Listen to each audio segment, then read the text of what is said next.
So hello once again and welcome to days 65 to 71 for my no cards build log for Stronghold Kingdoms. Now, most importantly I think to note here is that prior to previous weeks, House 11, which is the house I'm part of, has reached a peace agreement with House 9 and House 10, which 10 was formerly House 14 if you might recall. I'm not sure if anybody actually cares about this in-world drama unless you're actually in the world at the time. But there are some important diplomatic points to make, I think. Some very poignant diplomatic points. Namely, that when you're an officer, you are in sort of a limbo between the people who know everything and the people who know nothing. Now, you may recall that sometime last week I was invited to become an officer after my faction general unceremoniously left the game. But as opposed to being a general or a house marshal, you as an officer really don't know much of what's going on outside your own domain, the domain of your faction. So what happened for me personally is I got into a bit of a scuffle with another player because I thought I knew more about the situation than I actually did. Now, I can come across as very antagonistic in language sometimes, mainly because, well, I would credit it largely to a very candid nature of mine. I really generally tend to speak I speak my mind. I don't hold a lot back, and at times that can hurt people's feelings, I believe, and that was sort of what happened here. Now, in question, as part of the peace agreement between House 11 and House 9 and 10, I was to give up a village in a parish. And I misunderstood partially what actually had gone on that led us to a war with House 10 the second time, because as you probably don't remember, but shortly after making peace with them, after my faction joined House 1, we were suddenly at war again. And I didn't understand the nuances of the situation. In this case, it was actually House 1 and 16 who declared war on House 10. But it was over a flag raid. So while House 10 did actually initiate the attack, it could have been resolved without conflict, most likely. That said, I made it very clear to House 10, some of the more prominent members in House 10, that I did not, in fact, trust their word on it. And some of them took it a bit harsh because I did make it a bit personal when they said they were just going along with the House orders. Well, what this resulted in was I left my faction because I was stalling the peace process. Believe it or not, this created enough of a situation where the peace process could not progress as long as I was there sort of stonewalling the negotiations over this village. And the important thing to note is it's not like I cared about the village at all. If you recall, I lost my three original villages that I built all in Delaware. One of them I had to give up as per a previous peace agreement, but I was holding on to this village on the principle that when somebody makes a peace agreement with you, they should give you something in return for something to show a promise. And I didn't. It was a lot of miscommunication, a lot of crossed wires, and it reminded me once again why I don't like being in that limbo state. I mean, I have led houses. Now they're only farming houses, admittedly, nothing too warlike, because it requires a very vast amount of time to negotiate diplomacy and stuff. But as a farming house marshal, I had no real problem understanding the diplomacy of the world, but I found it even when I'm in TeamSpeak with other house delegates, house faction members and stuff, I don't catch everything that's going on. There's a lot that goes on outside of even threads that include the faction generals and officers. So I think this is just a word of advice, as don't assume that you know everything about the situation going into a negotiation without first listening to the other side of the story from probably your enemies or whatever house you're going into negotiations with, because it could be an ally house you're trying to work on a partnership with. But I think that is really the moral of or the gist of what I'm trying to get at here, and I have fallen victim to that. It is really, in the grand scheme of things, it was foolish because negotiations in this game take a long time, and I could have been well on my way to building another village within 3 days, if I'd just given up that village right away. So instead, a player in particular got upset with some things I said, and wasn't interested in really talking about it anymore for another day. So that was essentially a day in which nothing really happened. There was a lot of sitting around doing nothing.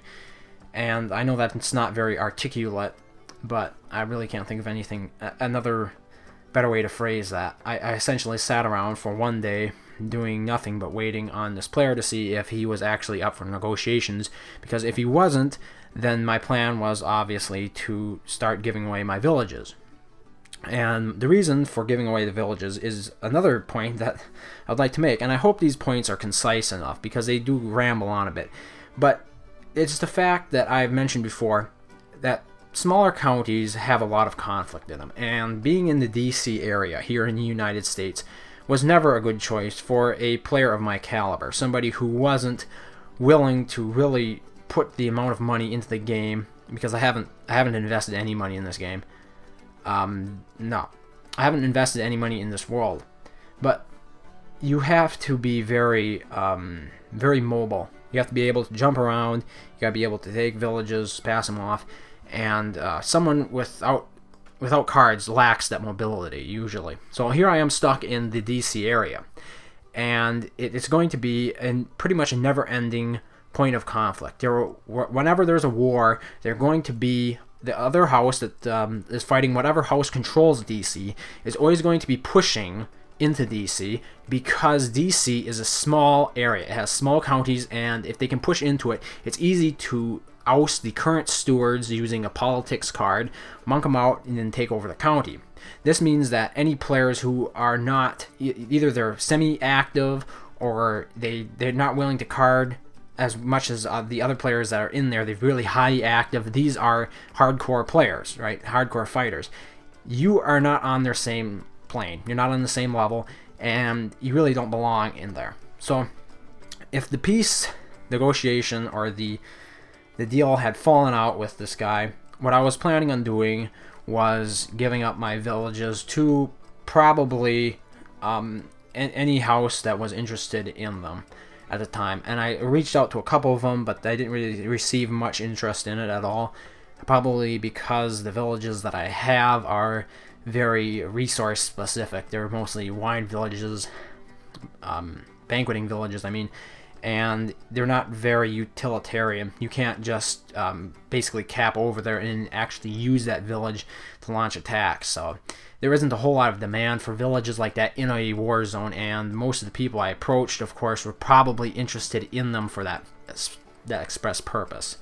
But they never really got back to me, so it didn't pan out, and the player who was unhappy with me, he thought on it, and he got back to me, and apparently he is okay with me at the moment. So what is the plan going forward from all of this?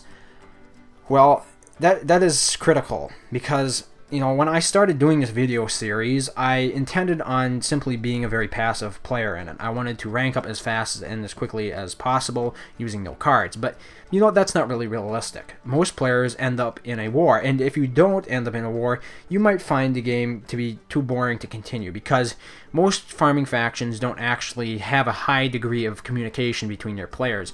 They tend to mostly keep to themselves, and without that higher level of interaction, you could easily become sort of bored with just farming. So while I encourage players to try to get into the more military aspect of it, the more political aspect of it, you have to take it slowly and understand your own limits. And in my case, I really, believe it or not, I still haven't really found that spot yet.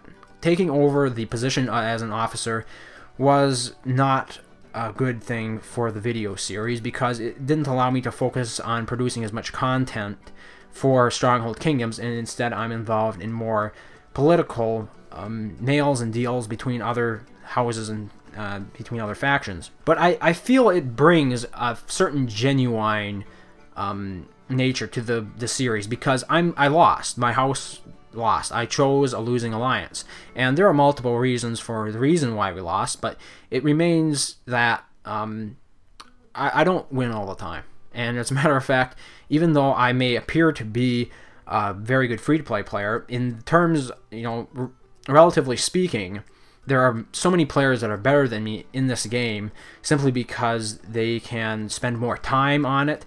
They are more dedicated to the time they spend. This time they spend is quality, whereas mine is more or less, it's off in the background playing, and I will just do certain things from time to time in the game while I'm sitting working on something else. But there are very hardcore players who not only invest a lot of quality time into the game, but also a good amount of money, and they're always going to be better than I am at the game. So it is understandable that I would lose, and I think it shows a rather human nature to this series that I have lost. The decisions I made resulted in me losing. Now the question is, how do you go out?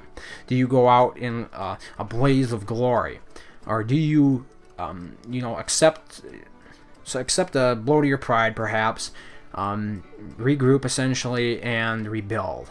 Now, my long-term plan for this series is to reach Prince. Once I reach Prince, then I'll most likely stop doing the series, because I've pretty much covered all the ground that needs to be covered in ranking up, progressing through the game. So I'm hoping now, with peace between us, House 11, and our former enemies, House 9 and House 10, that I will be able to focus more on building up my economy and stuff again, because the villages that I currently have are not very well optimized for honor production. I hope to be focusing more on economy, and hopefully this will accelerate my progression through the ranks again, because I've been sort of stalling. So with all that out of the way, I'll just go ahead and cover my usual rundown of the research that I completed and the quests, as well as mention the rank. So, okay, let's do rank first. I am now an Earl, 9th rank, and I debated whether or not to increase my rank, because as you increase in rank, the cost to interdict your villages goes up. So for the jump from this Viscount to Earl, it was 10 faith points per village, and that starts to add up. If I can hold 5 villages, for example, that's 50 faith points per day, or no, 50 faith points per every 4 hours that you apply to all of those villages. That's how much extra you're spending. Now, that's half of what a church or a cathedral, produces in a single day. So as you can see, the cost goes up significantly. So I debated, and I procrastinated a bit with actually moving up an entire rank. And in the meantime, I actually bought points to help keep my research going. I also got from a quest a wheel spin, and the reward was 100,000 gold, which is why you may currently notice that I'm at 99,000, I'm at 99,000 gold currently. I didn't sell to get all that gold. Usually my gold reserves run pretty low. I keep it at 10,000 or so in case something bad happens, but 2,000 a village for 5 villages, that's about right, especially at this point in the game. That was the dilemma I sort of faced with whether or not to upgrade to Earl, and it's something you might want to keep in mind as well.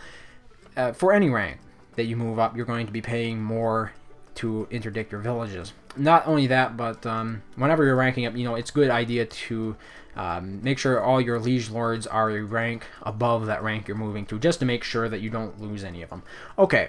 So with the rank business out of the way, let's take a look at the research. Now in the industry tab, I completed, I put 3 more research points into banqueting, so now I have access to all the goods. And I wanted to do this a while ago now, and as I mentioned back then, it's simply to give you more options in how you can generate honor. I don't really intend on going very heavy on the banqueting, but it is nice to have that option open to you at this point in the game.